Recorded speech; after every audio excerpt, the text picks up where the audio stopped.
24 বলের স্পেলে 20টাই ডট। টি-20 ক্রিকেটে যেখানে 4 ছক্কার বৃষ্টি হয় সেখানে একজন ফাস্ট বোলার রান দেওয়া ভুলে গিয়েছিলেন। এরপর নিজের দেশের বোর্ড তাকে টেনে দেশে ফেরাল, আবার ফাইনালের আগে স্পেশাল সাইটে উড়িয়েও নিল। কেন? কারণ পিচে বোলার নয়, রাজত্ব করেছে অপরিশোধিত গতি।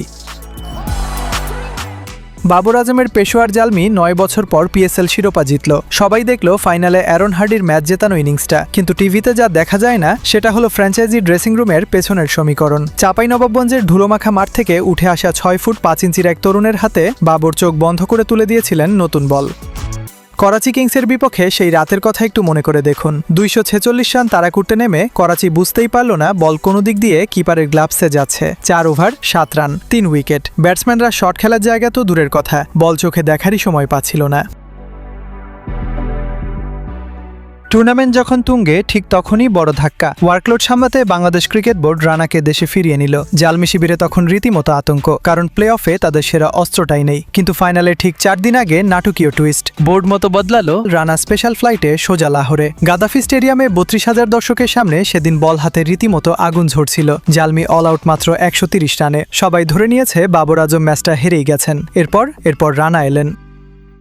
ক্রিজে Glenn Maxwell, the big show. রানার প্রথম বল 145 কিলোমিটার গতির ব্যাক অফ দ্য লেংথ। ম্যাক্সওয়েলের ব্যাট ঘোরার আগেই বল হাওয়ায়, মিডনে ক্যাচ, গোল্ডেন দাগ। ম্যাক্সওয়েলের ওই হতভম্ব চেহারাটাই বলে দিচ্ছিল এক্সট্রিম পেসের সামনে রিফ্লেক্স কিভাবে বোকা বনে যায়। এরপর সাইম আইয়ুব রানার গতির বলে অবিশ্বাস্য এক স্কুপ করে ছক্কা হাঁকালেন। যে কোনো তরুণ বোলার ওই এক শটে খেই হারিয়ে ফেলত, কিন্তু রানা অবিচল।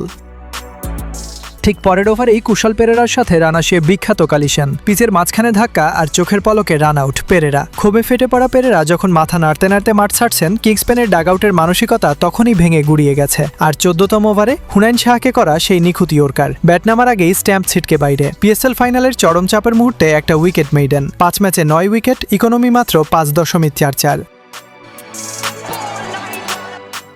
রানা শুধু জালমিকে জেতাননি, তিনি চোখে আঙুল দিয়ে দেখিয়েছেন ফ্র্যাঞ্চাইজি ক্রিকেটের ফ্ল্যাট পিচেও আসল রাজা হলো এক্সপ্রেস পেস। বিসিবি যে শেষ মুহূর্তে তাকে ফাইনাল খেলার ছাড়পত্র দিল, সেটাই ছিল টুর্নামেন্টের সবচেয়ে বড় মাস্টার স্ট্রোক। আপনার কি মনে হয়, বিসিবির ওই একটা সিদ্ধান্তই কি জালমিকে চ্যাম্পিয়ন করলো, নাকি রানা একাই ম্যাচ ঘুরিয়ে দিয়েছেন? কমেন্টে জানান।